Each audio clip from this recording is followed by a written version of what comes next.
morning, good afternoon, ciao, buonasera if you're over in Italy, and welcome to another version of the Digital Access Show.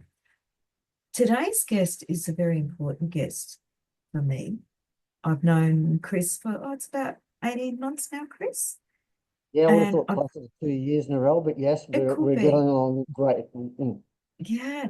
And I've learnt so much from Chris and his wonderful partner in life and business, Vic, just about things that I've never thought about as well. I'd like to introduce you all to Chris Kerrisk, and he has a company called Cerge Consulting. Chris, can you tell us a bit about what you do and why you do it? Narelle, thanks so much, firstly, for inviting me on the Digital Access Show and also for our relationship over the past 2 years, I think closer to. Surge, short for concierge, and we're all about improving participation for people with disability in the real world. And that whether that's through sport, tourism, everyday grocery shopping, whether it's going to airports, hotels, going to schools, and we use advanced technology to enable or encourage participation. And obviously I can go through that in a follow-up question, but that's what we do, is delivering tools, digital tools to people to increase confidence to participate in the real world. What made you get into that area?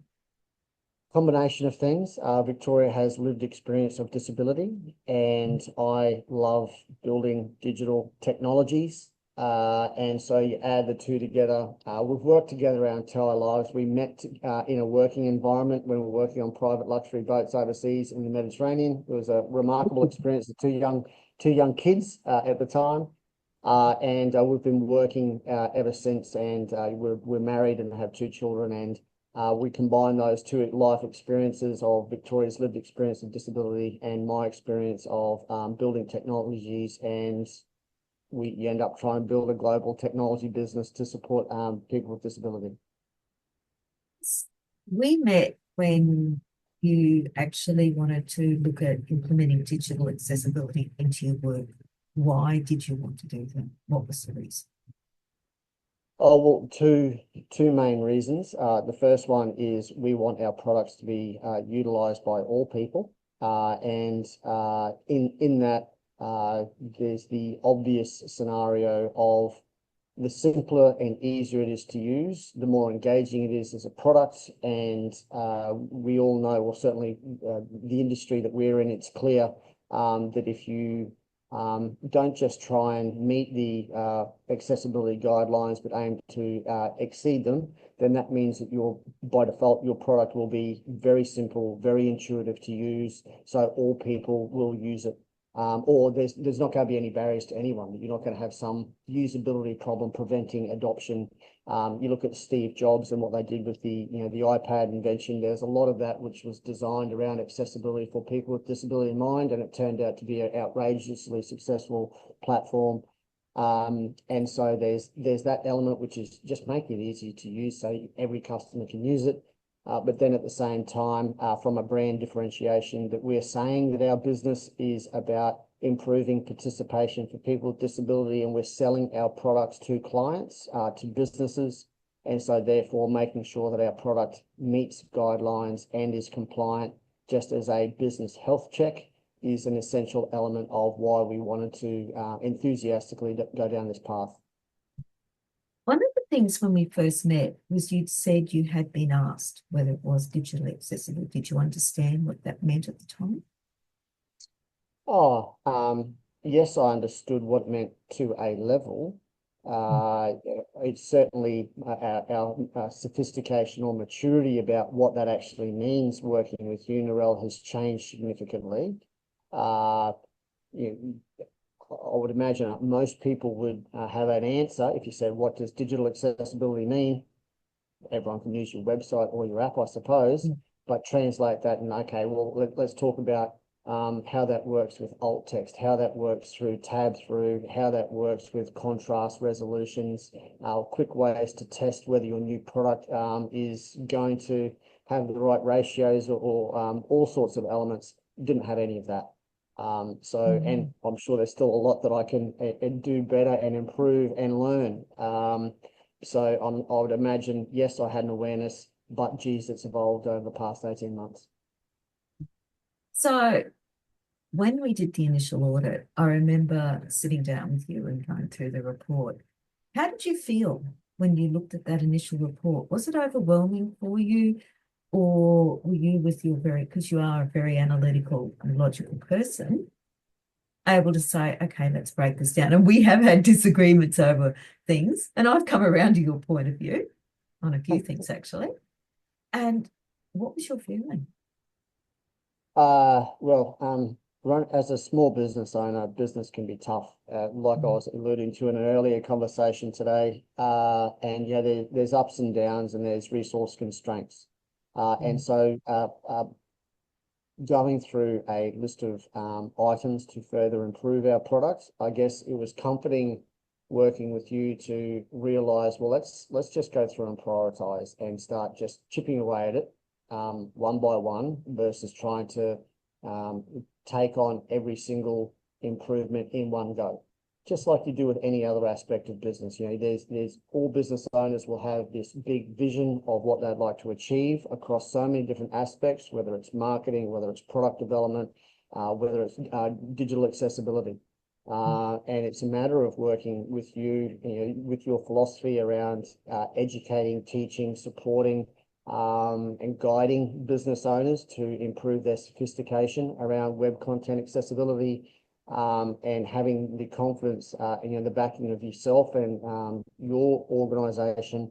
So it's all right. So let's prioritize what we can do right now. What are the things that are going to make a material difference to the accessibility, and let's just chip away at it. And prioritize the list of features, and also taking into account what we've got on our development pipeline for innovations, and what makes sense to do now versus tomorrow. So that was probably the best awareness or learning going, oh, it's not overwhelming. It's just like any other aspect of business, but just having awareness. You need to actually have this as a development line, just like you have with anything else, whether it's your sales and marketing, whether it's working with your accountants, whether you're working through your P&L. This is just another element to continually improve and innovate on your business.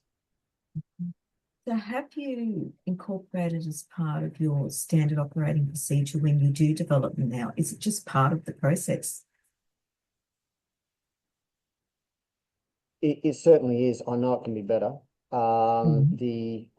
Certainly when it comes to the initial brief, it's just a standard. This has to be, meet guidelines, which I had probably just assumed that our technology team were doing before, whereas Mm. they now know that when it comes to user acceptance testing of anything that we build, they know that myself, Victoria, and others in our team will be straight away asking those questions or checking using the various tools that you've shared with us, how to quickly validate and check whether it's meeting web content accessibility guidelines, that they'll know that we'll be all over them.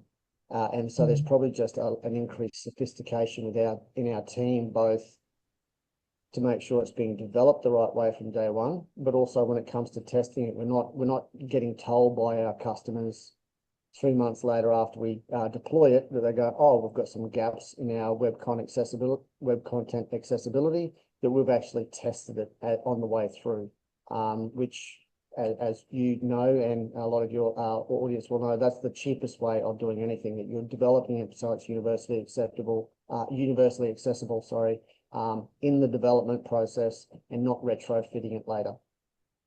Did you have much pushback from the developers when you were starting to No, introduce this? Wow, that's no, not at all. fantastic. Did No, they that know about it?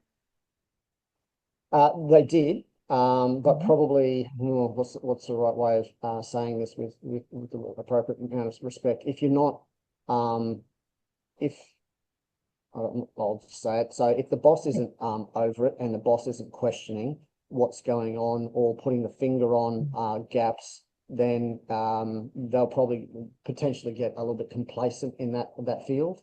And so previously, there was just this expectation as a business supporting the community with disability. My expectations is that the development would then therefore have to be following all web content accessibility guidelines, where clearly there were gaps and opportunities to improve. And now they know that I'd like to think that I've got my finger on the pulse a little bit better. And so they know that and will be developing it accordingly. But certainly, if the instructions are, it's not an option. It Yeah. has to be an accessible product. It's Yeah. just built correctly from day one. So there's certainly no pushback. How has the product being accessible benefited you in the sales and marketing and in all the other areas of the business? Has it benefited? Yeah, well, certainly and why we're continuing and with your organisation, Narelle, and to keep improving and to always be accessible. To us, it's important to also be certified as accessible, and we that's important to us because we uh, promote our business around creating accessibility, and so having that badge to say yes, we are accessible gives our clients peace of mind that we are a viable, verified, and trustworthy brand. So that's important. Yeah, so we'll keep pushing and excelling in this space. And as you know, there's a couple of elements from our how we position our products. There's a couple of elements around the web content accessibility, which kind of doesn't make sense. And as a challenger brand, happy to and want to challenge some of those guidelines. Not to just be provocative or disruptive, but genuinely taking the end intent for the consumer or the customer to get the value out of our product to improve participation in the real world. We have a genuine argument to put forward, and because we don't think that that position has been taken into account when developing the web content accessibility guidelines, and enjoy our relationship to have that robust debate and conversation about it. To explore the whys, hows, and is there a compromise or do we change? Yeah, and to be honest, and I will admit to everyone, I am a user of the product. So what the product does for me, for those who don't know, I actually have a severe vision impairment. So I actually can't see Chris. I can see an outline now. So when I first met Chris, I actually could see him. I have a deteriorating condition. And where I use the Cerge product is if I want to go somewhere. I think QPAC was one of the ones at one stage, Chris. Yep, And I love keep back going as to a play. Yeah. And I will go and I will use it and I'll think, okay, so I'm going to QPAC. I don't have my support worker with me. I've got to do it by myself because unlike a lot of people, I don't have the support hours. But what the product does is it tells me, okay, the taxi is going to drop you here. This is what you're going to hear. This is what you're going to feel. This is what you're going to smell. And it gives me an idea of where I've got to walk. And I know there are going to be a lot of crowds around me, but it keeps me centered in the fact that I've done the research. I know what to expect when I get to QPAC. And the other part to it, and this is the part I really love, and I haven't tested this part yet, is through the product, I can send a message to QPAC saying, look, I'm a vision impaired person. I'm coming to listen to an audio described play, which is one of my favorite things to do. And I will need someone to meet me, to get me to my seat, and they work with you. They actually are aware that you're coming. They have the preparation and the knowledge now, right? We are having a person with disability coming. They will get to this place. This is how we recognize them. We can talk to each other. It actually creates a communication link that wasn't there before. And that's so important because even though, yeah, Chris, you give the visual for those that have sight and say no sound, for, or, you know, where they're overwhelmed through sensory overload or whatever it is, we are prepared to go into a situation. But having that communication link is an extra step that gives the confidence to know I can do it. And the best way to describe it is I went to Sydney a couple of weeks ago, 3 weeks ago, and I got myself around Sydney, no support worker, a bit difficult, I got there. However, going back to the airport, I started to panic because I knew Cerge wasn't at Sydney Airport and I knew Bindi Maps, which is another app, wasn't at Sydney Airport either. So I had to get myself from the taxi. I think it's all glass doors. Don't quote me on that. And Yes, yeah, not there's being able to, glass. yeah, and not being able to find the door, not being able to, and it was just white light for me because it was in the dark. So I was just seeing white light. I panicked. Where if there was something like Sarge to say, look, you are having a person with a vision impairment come in to talk to the airport staff, it would have made such a difference. And that's, you know, you can kind of be, say, yeah, to the airport, you know, to the whoever you're flying with, yeah, you want meat, the sister, anything else. They only take over once you get to them. There's that area in between. And that's where I think for what you're doing, it has such value for me. Chris, how long did the project take from Oh, go to woe? I know we're just finishing off, but like all the updating of all the pages and implementing, how long did it take? well, that's a really good question. Because if you're talking about actual hours of effort where I've turned around and briefed the tech team to actually do something, saying here are the specific instructions of do this ABC, yeah, that was actually really minor. The changes required to our actual products were in total hours of effort of developer changing code was minimal. That we're talking about whether it's the tab from first landing on the page, bypassing the menu, whether it's changing the resolution of the images or a lot of the for us there was the contrast of our action buttons. There was a Yep. contrast resolution Yes, there that we was. didn't have that. So the text of the white font on the light blue background was insufficient. Yeah. So actually changing that, and so you'd have that same button font style across so many different web pages, and the actual change in the technology when you brief it in, which is change the resolution of the font from this to this, or the background from this to this, is universally applied across our platform. So it might have, Yeah. the report might have spun up 100 errors because we had 100 buttons, but with the same problem. But since it's a default coding, it was 5 minutes worth of work to change it Yeah. across the entire platform. And so a lot of the changes that we had were along those lines, whether it's the menu hierarchy to make sure from a tab through perspective, it made logical sense to understand where you are on the page. Again, it only takes a matter of minutes or a couple of hours here and there of the actual coding required. It's the time of, I guess, really me understanding what does this mean and what do we actually have to do, and briefing that into the team. Because the purpose is for me as the co-founder or the person in charge of the product to understand, so that when we build it the next time, I'm checking for it, I'm looking for it, and I now know I've now got the vocabulary to articulate back to my tech team saying, you haven't actually done this in this instance. Please explain why. This is now just a standard that we need to do. Because there's no point, as you rightly highlighted, and why you partner with us to help us mature as an organization versus just getting in and doing it yourself, is so that, because we know that we're going to issue new code with the new release in 3 months' time, 6 months' time, 12 months' time, and there's no point making it compliant today if in 3 months' time we go and break all the good work that we've just done. So it's the time, the real time is getting my head around it. And that took a month or two to really bite into what we need to do differently.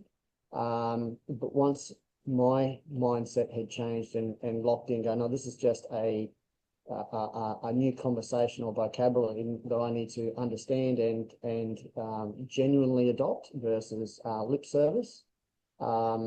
Once that's done, and I can just brief my team just like any other aspect of my business, the actual implementation is really, really light from where we were. Like, I don't know what other businesses are like, but it's not like a whole rebuild of our website. It wasn't, months of development. It was, there's that, the contrast ratio. Okay, let's do that today. There is an hour's worth of work. Well, that issue's now gone. And then it's just the standard. These are the color ratios that we now use moving forward. So it's should theoretically no longer ever be an issue. So I don't have an exact answer for you, but hopefully that long-winded, twisted answer helps appreciate the actual technology work is from us was minimal. It was understanding what we're doing wrong and what the terminology is to be able to then, I guess, the internal change management that I had to go through. So you've taken a lot of learnings away from this, Chris. What takeaways can you, or pieces of advice can you give to anyone else, whether it's the cafe down the street or, I mean, my best example is there's a pub downstairs now. I go to it all the time because I can order food from there myself. I don't need, or a glass of wine. I don't need someone to do it for me. What takeaways can you give in the business? The key takeaway is the impact that your product will have on a individual person if it's not accessible. I don't think focusing on this is how many people there are in the world who are blind, low vision, and trying to do a percentage analysis. The thing that's more relevant to us is if you've got a product or service and actually finding that person who can't use your product, who can't use your product or service, and speaking to them and getting them to explain the impact on their life. That our entire society is increasingly digitally focused. And if you sit down with that person and they were to explain in their words the impact on their life, they can't use your product or service, it really changes your opinion of going, oh, you know, it's good enough, it's okay. Well, no, it's not, because this is actually a material impact on that person's world. And that's why this is a compliance piece around the web content accessibility guidelines. It shouldn't be, but instead of looking at the numbers and just hiding behind the numbers, go and find the person who's saying they can't access it and get them to show you what it's like for them using your website or your digital product today when it's in its current state. And you'll walk away going, wow, we are really doing a disservice for our own brand, our own reputation, and based on look at how we're making that person, feel completely excluded because we've designed an inaccessible digital platform. Chris, you're right. As you and I have had a conversation because we've just gone through Tropical Cyclone Alfred, and I rang you the other day absolutely frustrated. And thank gosh you listened. I was really appreciative of that because, as you said, it's the impacts and that makes a difference. Chris, how can people get in contact with you? Because what you've got to say is so important. Well, you've got a website, cerge.app, CERGE.app. There's no .com because we've got an app as a distribution, so cerge.app. We've all got an email, so info@cerge.app. So if you do a Google search, you'll find us. You can leave my contact details at the end of the show when you post it as well, Narelle. But anyone who wants to reach out and chat to, if you want to know about our experience working with the amazing Narelle, please reach out. Or if you want to just know what we do or how we can work together to improve the participation of people living with disability across any aspect of life, or you just want to chat, please reach out and happy to discuss any element of how we make society a little bit better. And look, Chris, thank you. Because as a person with disability myself, you are making a difference. As I said, for me, and I think I used the words, I've got to challenge myself, I think were the words I used the other day. I can't remember now. To broaden my horizons, and Cerge is going to help me do that, number one. Thank you for being a friend as well. That you listened the other day when I was extremely frustrated and trying to manage the impacts of the storm.